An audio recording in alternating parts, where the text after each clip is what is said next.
पर फिर से लौटते हैं मुख्यमंत्री योगी आदित्यनाथ जो कानपुर पहुंचे हैं और ये तस्वीरें देखिए। थोड़ी देर पहले अस्पताल पहुंचे थे और इस वक्त कानपुर में ही कुछ लोग हैं जिनसे मिल रहे हैं। साथ में पुलिस के अधिकारी उप मुख्यमंत्री हैं तो शहीदों को श्रद्धांजलि भी दे रही है। पुलिस लाइन जाने का कार्यक्रम था तो देखना होगा कि इस वक्त कहाँ है। पुलिस लाइन शायद पहुंचे क्योंकि पार्थिव शरीर यहाँ पर जवानों के तिरंगे में लिपटे हुए रखे हुए हैं। तो पुलिस लाइन पहुंचे हैं मुख्यमंत्री योगी आदित्यनाथ। अब यहाँ शहीदों को श्रद्धांजलि देंगे। तो बहुत ही कहें कि दुर्भाग्यपूर्ण दिन आज का।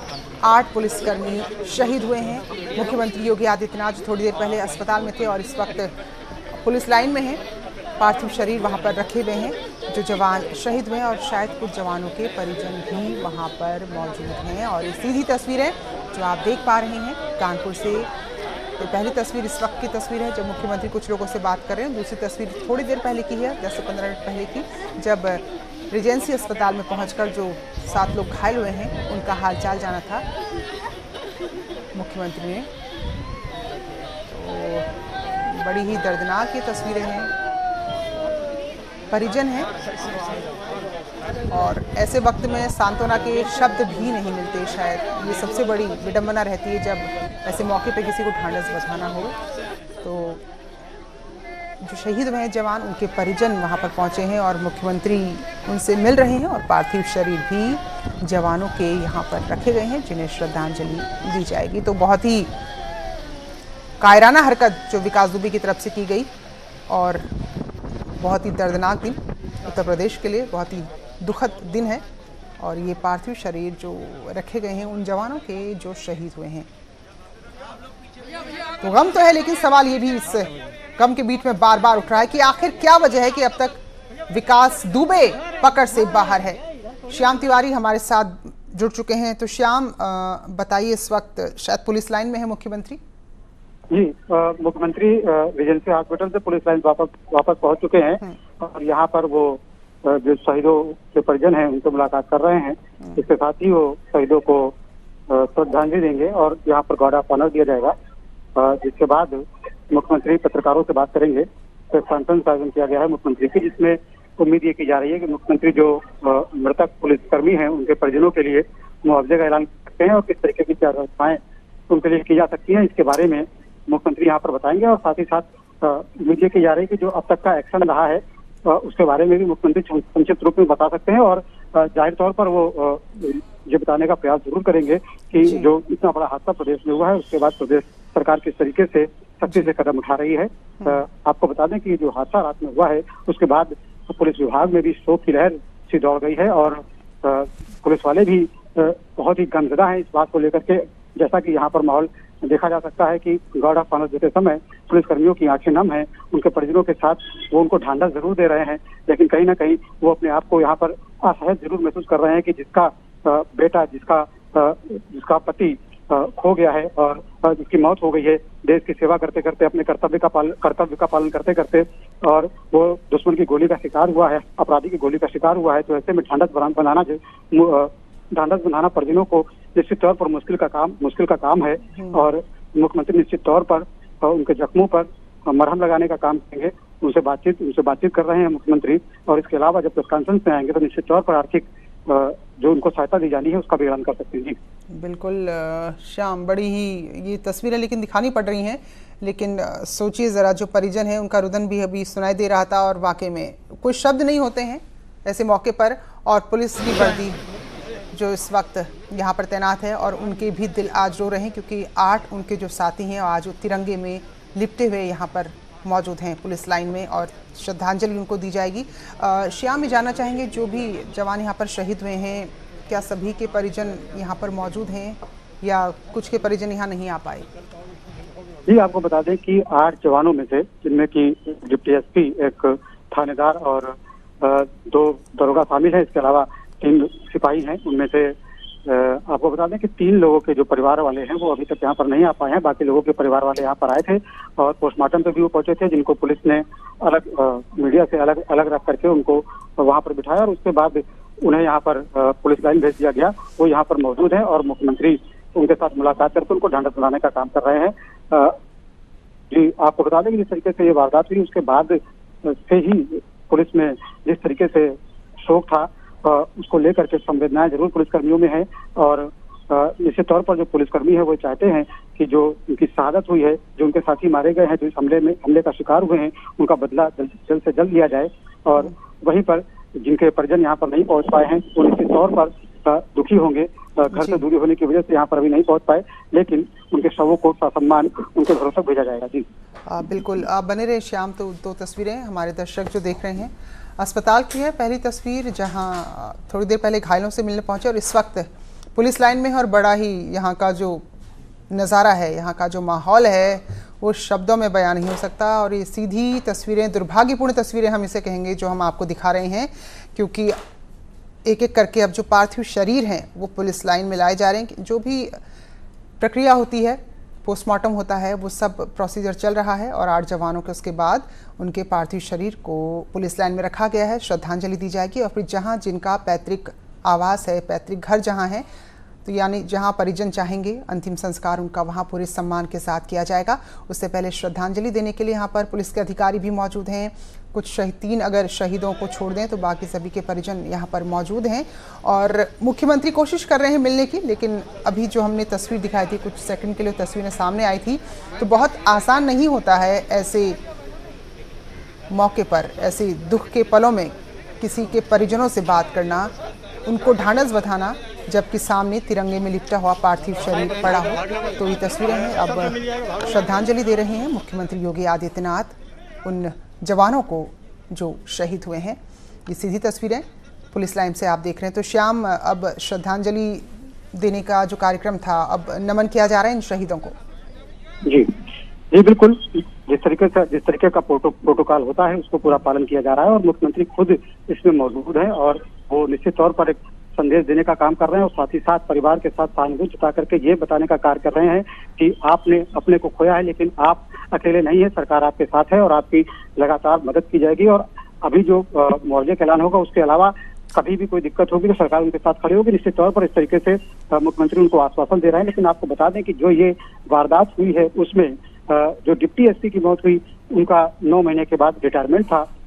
इसके अलावा तमाम जो 3 सिपाही हैं, वो सिपाहियों की नौकरी 2 से 3 साल की नौकरी थी, उनका शुरुआती नौकरी थी। और वो इस तरीके से गोली का शिकार हुए जवानी में उनकी मौत हो गई। कुछ जो बुजुर्गों की बुढ़ापे की लाठी टूट गई है।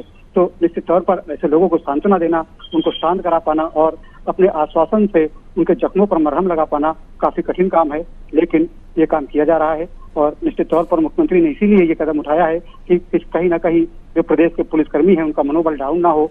और इस वारदात के बाद, इस घटना के बाद जो क्षति हुई है उसकी पूर्ति तो नहीं की जा सकती, लेकिन कहीं ना कहीं उसको उनको राहत प्रदान की जाए और उनका मनोबल ना गिरने दिया जाए। जी बिल्कुल। और जो परिजन बैठे हैं श्याम, हम देख रहे हैं, वो तस्वीरें ऐसी है कि हमको उनका देखना भी हमसे गवारा नहीं हो रहा। लेकिन सोचिए, उनका जो अपने थे वो यहाँ उनके सामने तिरंगे में लिपटे हुए हैं, जो एक अनंत यात्रा पर निकल चुके हैं। और ये परिजन हैं जो फिलहाल यहाँ पर मौजूद हैं, जिसके बाद श्रद्धांजलि इनको दी जाएगी।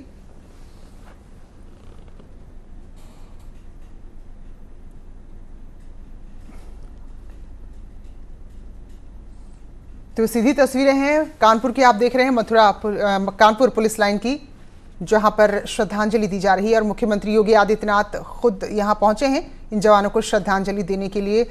तो श्याम, अब आगे क्या कुछ मुख्यमंत्री के यहाँ पर कार्यक्रम है? चाहते हैं कि ये शहीदों के परिवार से मिलने के बाद और शहीदों को श्रद्धांजलि देने के बाद वो मीडिया से बात करेंगे और निश्चित तौर पर जो दिन भर का जो अपडेट है उसके बारे में बताएंगे। किस तरीके से जो मौतें हुई हैं 8 पुलिसकर्मियों की, उनमें शोक संवेदना व्यक्त करने के बाद निश्चित तौर पर मुख्यमंत्री उनके जख्मों पर मरहम लगाने का प्रयास करेंगे और आर्थिक मुआवजे का ऐलान यहाँ पर कर सकते हैं। उम्मीद ये की जा रही है कि यहाँ पर आने के बाद वो ये भी बताएंगे कि किस तरीके से पुलिस को फ्री हैंड दिया गया है। जो कातिल है, जो इस पूरे हमले का जिम्मेदार है, उसको पकड़ने के लिए, उसको सजा दिलाने के लिए क्या रूपरेखा बनाई गई है, इसकी भी जानकारी मीडिया को सीएम दे सकते हैं। जी बिल्कुल। तो जो ये हमला हुआ है और जो अब प्रोटोकॉल है मुख्यमंत्री का, उसके तहत श्रद्धांजलि दे रहे हैं और अंतिम संस्कार भी होगा। लेकिन एक सवाल है, जो गुस्सा भी दिलाता है कि आखिर विकास दुबे अब भी पुलिस की पकड़ से बाहर क्यों है। वो शख्स जो पूरी प्लानिंग करता है और इस तरह से वो पहला हिस्ट्री शीटर है, पहले से भी कई सारे अपराध उस पर दर्ज है, कई सारे मुकदमे उस पर दर्ज हैं, लेकिन एक बार फिर से वो कामयाब रहा है अपने अपराधी मंसूबों को अंजाम देने में और 8 जवानों की शहादत हो गई विकास दुबे और उसके साथियों की कायरता की वजह से। तो सवालों बना हुआ है कि आखिर वो अब तक पकड़ से बाहर क्यों हैं। फिलहाल इन सवालों के बीच ये इस वक्त की जो तस्वीरें देख रहे हैं वो वाकई में किसी के भी दिल को दहला सकती हैं। परिजन वहां पर बैठे हुए हैं और मुख्यमंत्री कोशिश कर रहे हैं उन्हें सांत्वना देने की और श्रद्धांजलि दी गई है उन जवानों को। इससे पहले जो घायल थे अस्पताल में उनसे मिलने भी पहुंचे थे। तो अब इसके बाद मीडिया से मुखातिब होते हैं या नहीं होते हैं देखना होगा और क्या कुछ घोषणा बड़ी करते हैं। हालांकि पहले मुख्यमंत्री कह चुके हैं कि पुलिस को पूरी आज़ादी है, वो जिस भी तरीके से कार्रवाई करना चाहे वो कर सकती है, बस विकास दुबे और जो भी उसके साथी इस पूरे कायराना हरकत के पीछे थे वो गिरफ्त में होने चाहिए। तो फिलहाल परिजन भी पुलिस लाइन में मौजूद हैं और श्रद्धांजलि उनको दी गई है जो जवान शहीद हुए हैं और इसके बाद फिर इनका पूरे सम्मान के साथ अंतिम संस्कार भी कर दिया जाएगा, अंतिम विदाई इनको दे दी जाएगी।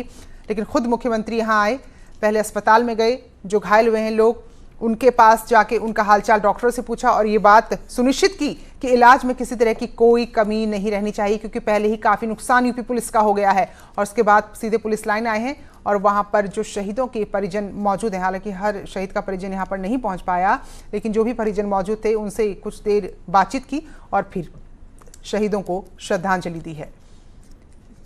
तो ये सीधी तस्वीरें जो कानपुर से हमारे दर्शक देख रहे हैं। तो श्याम, मीडिया से भी मुखातिब होंगे मुख्यमंत्री?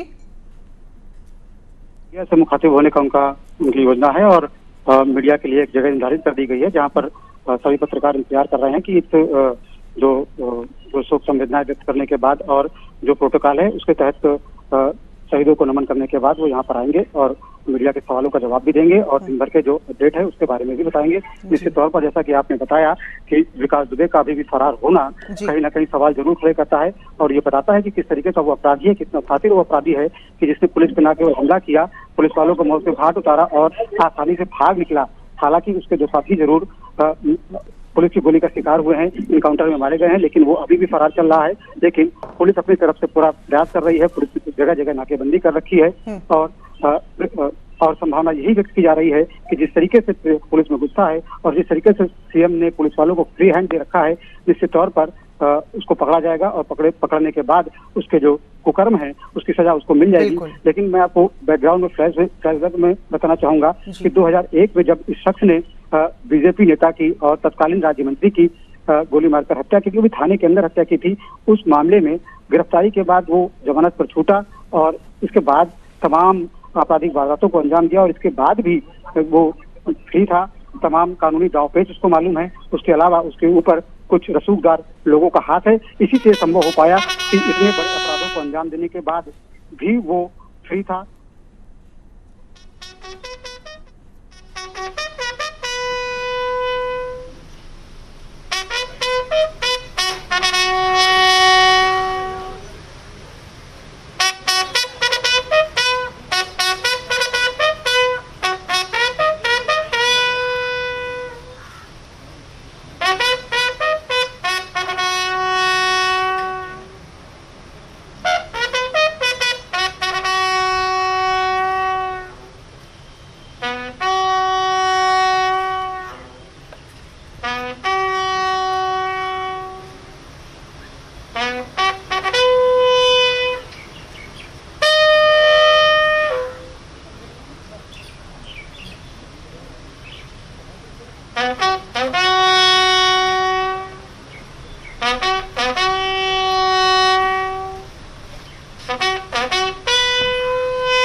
प्रेस कॉन्फ्रेंस हॉल में